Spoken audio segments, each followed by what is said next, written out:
Good evening and welcome to the Yeshiva University Career Center Strategy and Professional Development webinar series. My name is Joshua Meredith. I'm the Director of Career Advising and Technology here at the Yeshiva University. Tonight we're going to talk about career strategy during a pandemic. Tonight's presenter will be Chris Sotomayor, the Career Services and Engagement Manager at Vault.com. I'm going to turn it over to Chris. We thank you all for joining us tonight, or if you're joining us after via our YouTube page, we really do appreciate you taking the time to learn more about Vault.com. Every student here at Yeshiva University has access to our Vault.com sort of platform through the Career Center website. That's at yu.edu/career-center. And you can have access through our website. That is the best way to access Vault.com. Now I'll turn it over to Chris. Thank you so much, Joshua. So I'm going to make certain I'm sharing my screen. Here we go. So thank you so much, Yeshiva University. It's my pleasure to be here to do this presentation for you. I'm going to be discussing a little bit, and I think we've already introduced ourselves, so I'll just move on. I'm going to talk a little bit about developing your career strategy during a pandemic, but let me just briefly introduce Vault because I know that not everybody knows who Vault is. We are the #1 career platform for career intelligence. We started in 1996, and since that time, literally millions of job seekers, career changers, students from around the world have turned to us for rankings, research, career guides, advice, and general career intelligence. We work with over 800 schools and universities from all over the world to help arm their students with the information they need to be successful and to achieve their career aims. So it's my pleasure to be presenting this to you on behalf of Vault this evening. So just a brief agenda of what we're going to cover in the next 30 minutes. We're just going to touch on a few key concepts that I think would be helpful for you to consider as you navigate a career strategy and develop your strategy, especially during a pandemic. I'll briefly touch on just a few of the resources that are available to you at Vault, and then we'll bring our presentation to a close. So let's begin. Again, thank you for joining us. We're committed to doing everything we can to help you achieve your career aims. And the good news is that despite the ongoing COVID-19 situation, the crisis, in many of my conversations with our university partners all over the world, what I'm hearing is the good news: employers are still hiring. Employers still need great new talent to help them tackle some of the new challenges, and especially the challenges that are presented as a result of adapting to the crisis. And some employers have gone to more virtual internships. Some employers have gone to more working from home arrangements. You're probably more likely to have an interview that's purely virtual. But the good news and the bottom line is that employers are still hiring. They still need great talent. And what I think is that, if we think about the New York City area just recently going into phase 2 reopening, the good news is that most likely the worst of this coronavirus crisis is now behind us. And what I think that's going to mean is that there is going to be a big recovery. A lot of employers and companies that had to, scale back their growth plans, well, now it's about time for them to ramp up. And I think there's going to be a lot of opportunities. So this is a great time, if you're a job seeker, to take advantage of that upswing. So I expect that there will be a nice recovery now that the worst of this crisis is behind us. So why don't we begin? And I'd like to start off by establishing a concept for you. And this concept is anti-fragile. And what I want you to do, and what I'm advocating is the key to having a successful career strategy in a pandemic, is that you learn to develop an anti-fragile career. So let's dive in just a little bit. What is anti-fragile? What does that mean? So there's a famous writer, his name is Nassim Taleb. He's probably better well known for his book on black swans, but he's written a series of books. And one of his books is specifically called Anti-Fragile: Things That Gain from Disorder. And in it, he describes how throughout our lives and throughout our careers, You're always going to encounter from time to time stressors or shocks, volatility, faults, failures, etc. I mean, that's just a part of life. And this coronavirus situation is one giant shock to the global system. I can say that there's probably few things that have disrupted education, business, sports, entertainment, conventions, etc. Few things have had as big a shock, as big an impact on our lives as the coronavirus. And so what Nassim Taleb establishes or writes about is that there are two kinds of things. There are fragile things and there are anti-fragile things. So what's the difference between the two?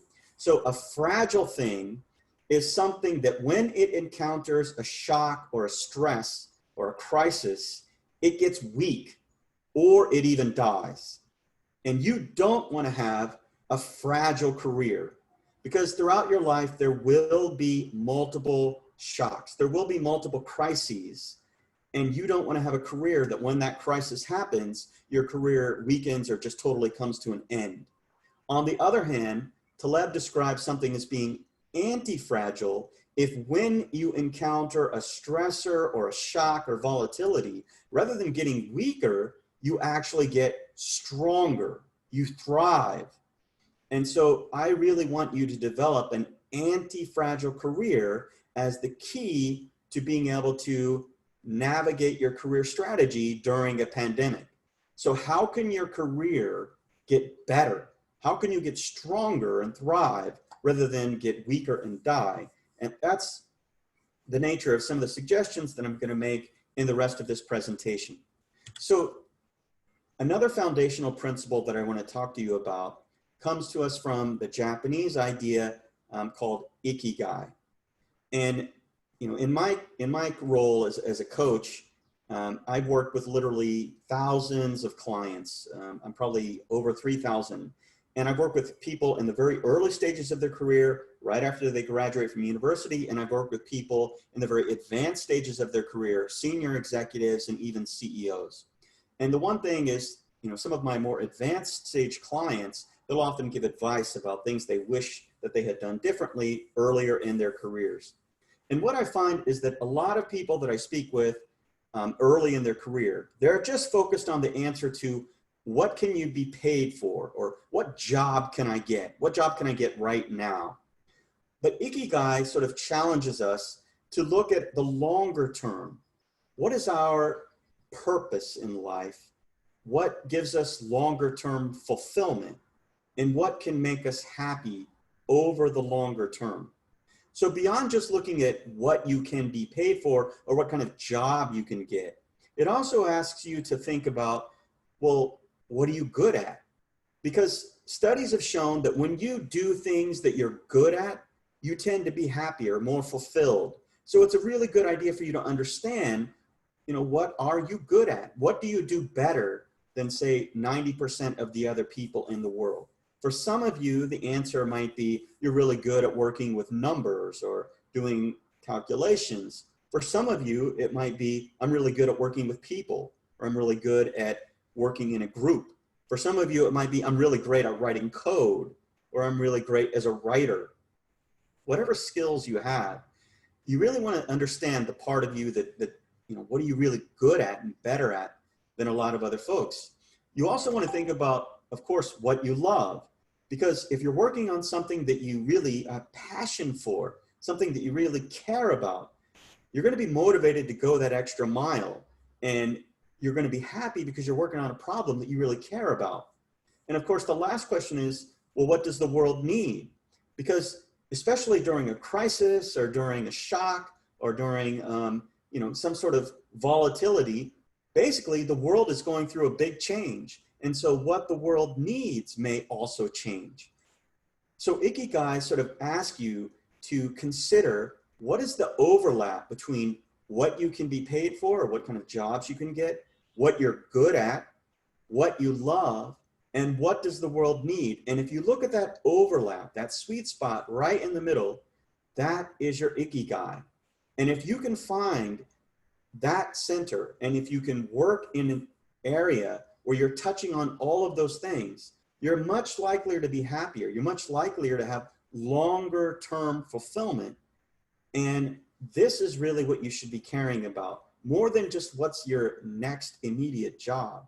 It should be more about how can you be fulfilled, and Iki Guy is one answer to that. And I think that that is a really great framework that can help people as they go throughout their whole life. But again, in a pandemic like the COVID-19 crisis, that represents a huge shock to the world. And so the world changes, priorities change. And so you have to keep in mind what the world needs, in addition to what you love, what you're good at, and what you can be paid for. So with that being said, let's move on to the first generic strategy that I really want to advocate as a way to navigate through a pandemic, or how do you adapt your career during a pandemic? And so the key is you really want to embrace continuous learning. Now, I work with a lot of clients who say, well, I've been in school my whole life. Now I'm ready to stop, studying, and I'm ready to start working. I'm ready to start putting some of this knowledge I've accumulated. I'd like to put it to use. And that is a very worthwhile goal. But I think what's important is to understand that probably for the most of your life, especially the time you've been spending in school, that is teaching you how to learn. But once you get out there and you get your first jobs, or as you're in more advanced stages of your career, you're always going to be in a situation where you're going to be challenged to learn new ways of doing things. There might be new technologies, there might be new products, there might be new business models. And some of the mistakes that some of my clients have told me is that they work so hard just doing well in their current role. They didn't really pay attention to what else was going on or what new things were going on. And so they sometimes are caught off guard by the way that the world changed. Learning is a way of opening your eyes and continually finding out what are different approaches, what are different ways that you can adapt, what are new technologies or new new service models that you could use to meet the needs of your customers, right? Because if you get a job in any kind of business or organization, they're always going to have customers or clients, and you're trying to solve their needs. You're making a product or delivering a service that tries to address that.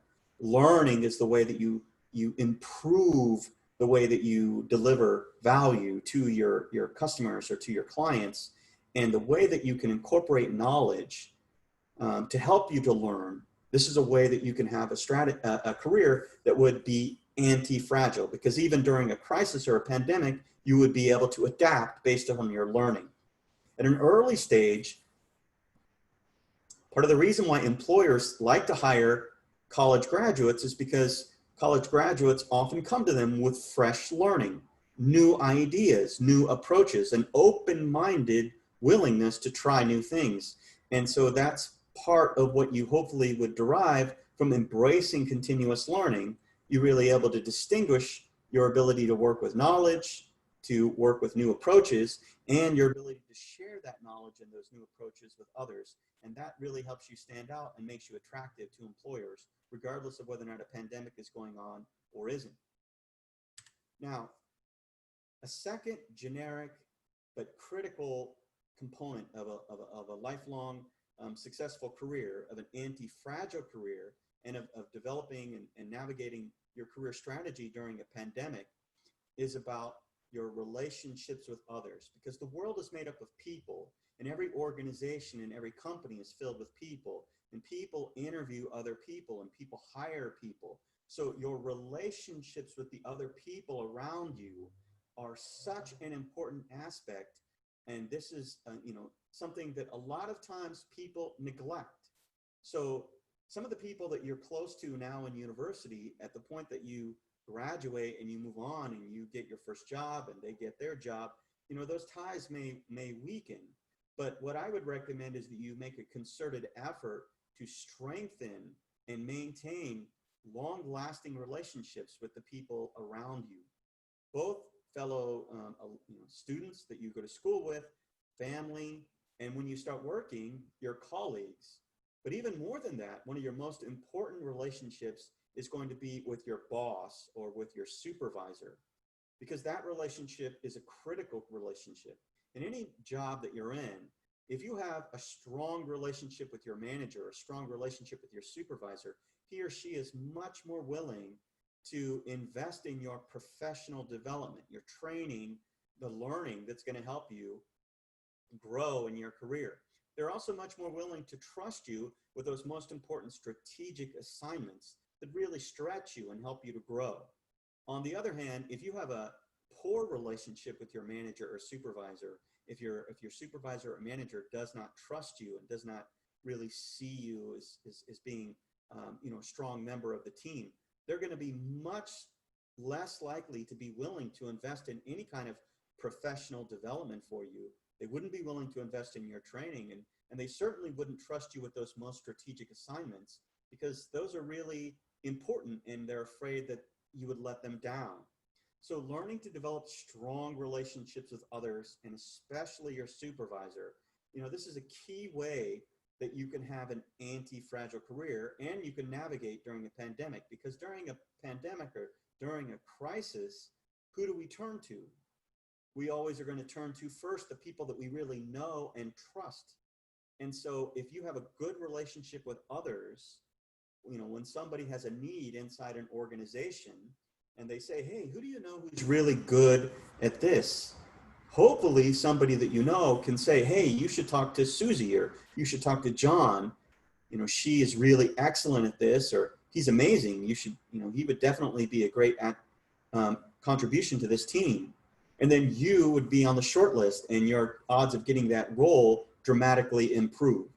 And this is not only unique to your early career. This is going to be the same even in the advanced stages of your career, because I've worked with a lot of clients at the senior level who really regret that they didn't maintain these strong relationships with people they used to work with, because sometimes those people are working at organizations that they would love to join. They'd love to apply to and get an interview at, but they don't have the strong relationship to be able to call on somebody to help them get introduced to a hiring manager. So it's a good idea for you to maintain strong, healthy relationships with the people you work with, and this is going to give you the best chance of having an anti-fragile career. And in a pandemic, this is the great way to sort of help others, build on those relationships you have, so that when people are hiring, they're in a position to be able to refer you and recommend you, and your odds of getting that, that position are going to be better than anybody else who has no recommendation or no referral. So maintain and invest in long-lasting, healthy relationships. Now, another skill set that I strongly recommend that you learn is you want to always be strengthening your market sensing. And what do I mean by that? What I mean is your market sensing is your ability to sort of read the tea leaves and see how things are changing, see how things are evolving. So for example, the way that customer preferences might evolve, the way that new products might come along and change the way that a business delivers value to its customers, the way that competitors are evolving to serve the needs of customers, or even, and this is something you really want to avoid. You don't want to zero in so hard on your own industry that you completely neglect new developments that might be taking place outside your industry that could have a very big impact on your job. Because there's a lot of senior executives who, they're not really sensing the upcoming changes in the way that the market is going, and they're caught totally off guard. And that is really could make you have a fragile career, right? Because sometimes something that you're not expecting can come along and disrupt the way that your company does business. And if you're really caught off guard, it could ultimately end up in you losing your job, or you losing your position, or losing your role, because somebody else has a better sense of this new technology, of the new way that things are changing. So, there's a famous saying by Wayne Gretzky, the famous hockey player: go where the hockey puck is going, not where it's been.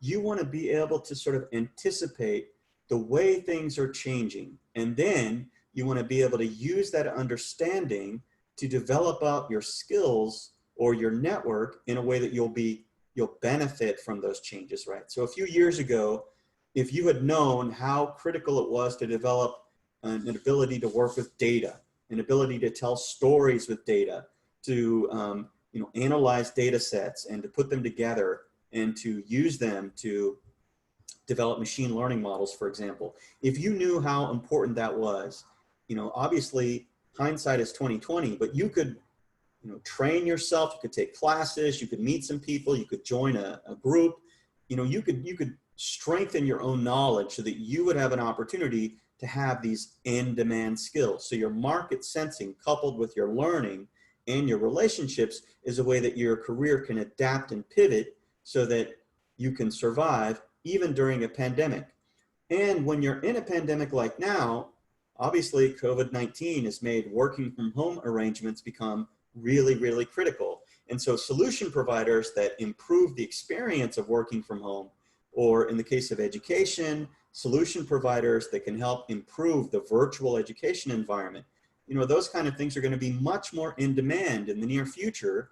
And so that's another area where if you have a special expertise or you have an opportunity to join an organization that provides these kind of solutions, this is going to obviously present more opportunity for you versus a firm that's purely an in-person only experience is going to have a hard time during a situation like the coronavirus. Now, a foundational skill that sort of underpins all of this is your ability to communicate. You could be a genius business leader and you could have the idea for the next amazing revolutionary business model. But if you are unable to communicate your ideas to others, if you cannot persuade others to adopt your ideas, if you cannot communicate and get them to buy into your ideas, you're not going to be an effective leader and you're not really going to be able to effect change. Organizations always prioritize those who have very strong communication skills and can do a great job of communicating their ideas. Those people quickly rise to the top of organizations. The people with very poor communication skills, on the other hand, they often struggle and their career often hits a plateau. And beyond your ability to communicate with people that are just like you, because that part is easy, what's going to be even more important is your ability to communicate with others who may be from a very different cultural background than yourself, or very different ethnic background, or different nationality, etc.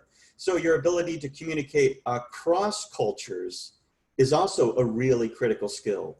And I see time and time again when organizations come on campus to hire, they always prioritize candidates who have a very strong communication skill. So if you want to have a career that's not fragile, that's anti-fragile, your ability to communicate effectively is going to be critical. And if you want to have a career strategy, develop your career strategy during a pandemic, once again, communication is really, really important. So here are a couple of ways that you can strengthen your communication skills. One of those ways is through public speaking.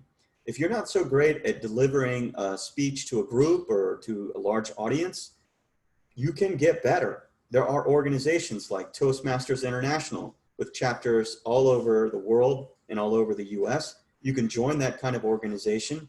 You can practice your public speaking skills. You see other people giving public speeches, you can give feedback and they will give feedback to you.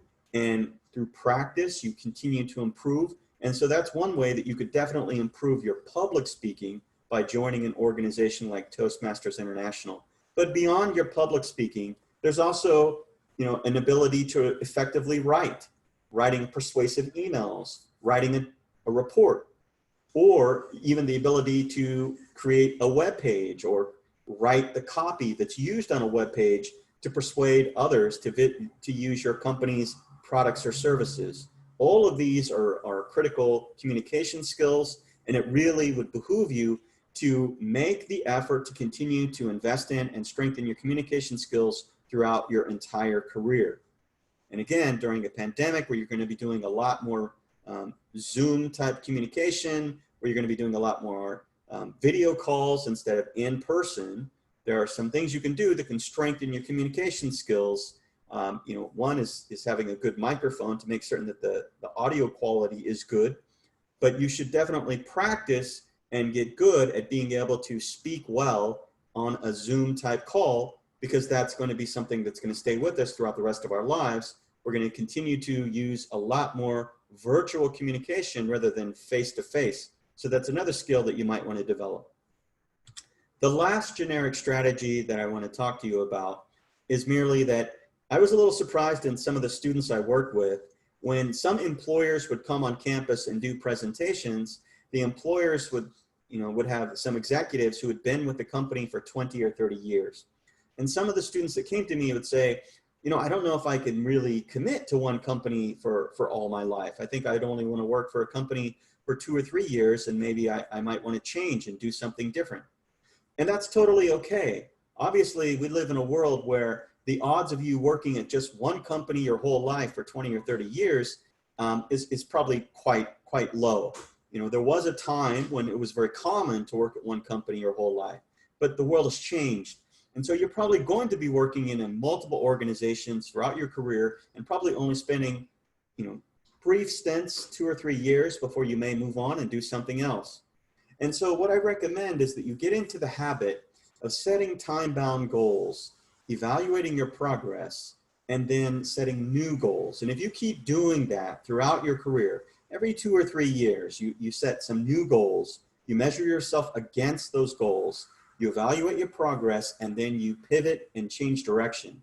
That's a definite way that you can evolve your career to adapt to all the things that are changing in the world, right? So again, if you're continuously learning, developing these long-lasting relationships, you're market sensing, and you're always strengthening your communication, there's going to be a lot of opportunity coming your way. And you may say, okay, for the next 2 years, I'm going to learn everything there is to learn about marketing. Or maybe I'm going to learn everything there is to learn about finance. You can do that. And then at the end of that time, you can say, so did I learn what I'd set out to do? If not, maybe what do I need to change?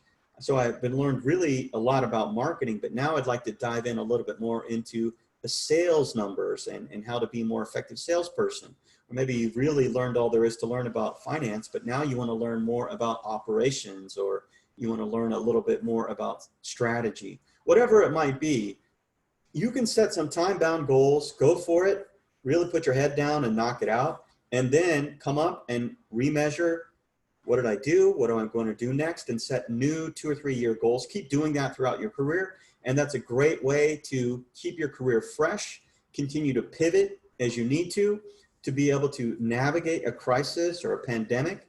And again, this is all about setting goals for yourself, measuring yourself, because you can only really know, there's an old saying that I like to use, which is that which cannot be measured cannot be managed. So if you haven't been able to measure your goals, you can't really manage your career very effectively.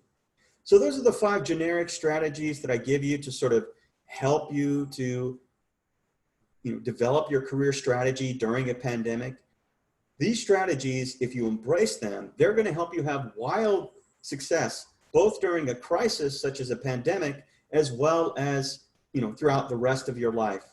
And just briefly to touch on a few of the ways that Vault can be helpful to you in this regard.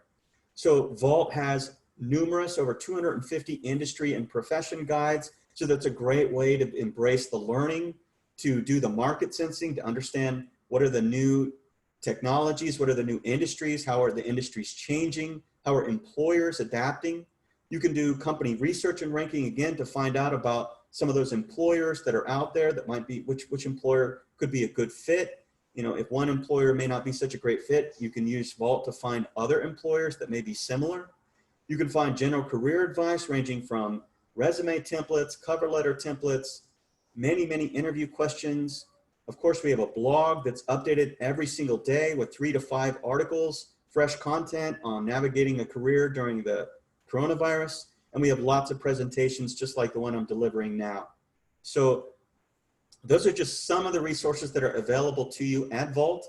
And again, we're always doing everything we can to help career seekers achieve their aim. So I want to be sensitive of our time. I thank you so much for joining us for this presentation. I just want to give you my contact information. Well, I think Josh will be able to provide my contact information. I'm happy to respond to any questions that you might have about anything in this presentation or anything related to Vault. So I wish you all the best of luck. Again, I feel like the worst of this crisis is behind us, and I'm expecting great things as we start to recuperate. All right, so let me just share my, so here is the information for connecting to the Yeshiva Career Center. Take advantage. Josh is a great guy. I'm sure that they have lots of resources for you, and they can help you to also navigate the Vault resources that are available to all of you students. Again, thank you so much for this time. Really appreciate it. Best of luck. Stay well. Thank you, Chris. We really do appreciate it. If you click one more slide down, we should have all the contact information for both myself and for you. So if you have any questions at all, feel free to email me anytime. I'll respond as quickly as I can. Again, thank you very much. So Chris, just one quick question before we close out tonight. If you are new to vault.com, you're a student who has not been there before, where would you go to sort of start? Where would be your starting point when you come to the website? Sure. Why don't let me just share. So let me just to quickly show you a few of the resources that are available to you on Vault. So this is the Vault homepage. You'll find that there are a lot of resources available to you. So one of those is the guide. So as I said, you have access to 250 some guides. Our first guide back in 1996 was the Vault Guide to Top Internships.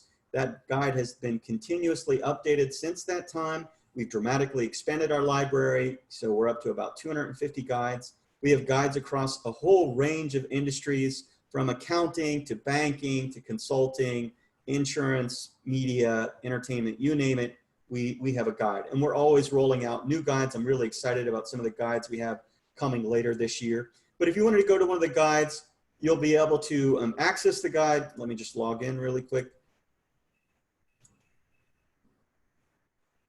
You'll be able to open an e-reader. This e-reader both allows you to download the guide. So if you wanted to download it for offline reading, you can do that. You just click this download button, or you can use the built-in e-reader to be able to access it. There's a dictionary to look up terms that you may be unfamiliar with if you come across them in the guide. You can print the guides, you can bookmark pages in the guide, and of course you can navigate using the table of contents on the left. So for example, some of the top internships, you can find out some of the details about it. So those are the guidebooks. You have access to all of them. Beyond that, if you're looking for an employer, you can go to the, let me go back home. You can go to the research companies and click down, and you'll find a large variety of companies where we have surveyed the employees of those companies to ask them what's the experience like of being an employee there. This is verified employee surveys. So in order to respond to our survey, you have to have a company email address. It wouldn't be like some of the other resources on the internet where anybody can create a review of a company and you don't know that they actually were an employee. So you can look at a number of companies, and of course we break out some of the rankings. So based upon the surveys that we do and the responses that we get, we will rank certain companies. So if you go to the rankings, you can find out there are certain categories. Like if you're interested in going into consulting, or you're interested in going into banking or accounting, you can go down and click and you'll find a list of some of the top ranked firms. Now this is based upon their rankings of the employee surveys. So the employees talking about how great their experience has been working at that company. And let's say you're interested in consulting. If you wanted to go to a company like BCG, you would land on their page. You're going to find out where they show up in some of our rankings. You'll find out some of the great things about working there, some of the not so great things about working there.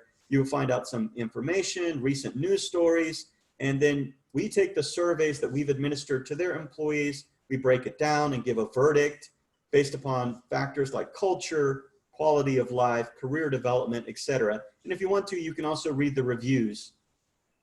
So in this case, we have like 1,000 reviews of BCG. You can go down and read what it's like to be an actual employee. And, I'm not going to take you through all of that now, but that's basically the guidebooks. That's the company research. That's the company rankings. And then we also have general career advice. So again, if you're looking for resumes, we have lots of sample resumes that you could download. We have lots of sample cover letters that you can download. We have many, many interview questions that you can look at to help you prepare for your upcoming interviews. We also have videos. We also have lots of blog entries. We truly are the world's #1 platform for career intelligence. So we're trying to help everybody at every stage of their career to be ready for what's next. And then we also have our blog, which is updated on a daily basis with many, many topics related to whether it be coronavirus or the recent protests around the US, or interviewing, or putting together your resume. This information is all available, and we have entries going back for many years. So you have access to all of these resources. That's really where I would start: guidebooks, company research, company rankings, and our general career advice and our blogs. And with that, you're really covering most of what's available. We do have some job search engine available, but we find that most of the time the university resources are usually a little more in-depth and very targeted at yeshiva versus our job board is sort of more broad.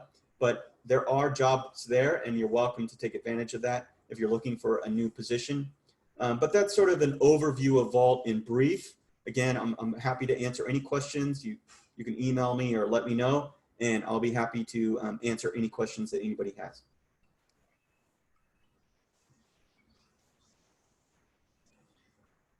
Thanks, Chris. We really do appreciate you taking the time tonight to kind of tell us more about how to structure your job search and sort of your career during a pandemic, and also taking us through Vault.com. For everyone here at the Career Center, we thank you for viewing tonight. We look forward to having many more webinars with you later in the summer and going into the fall. Thank you, and have a good day. Thank you, Joshua.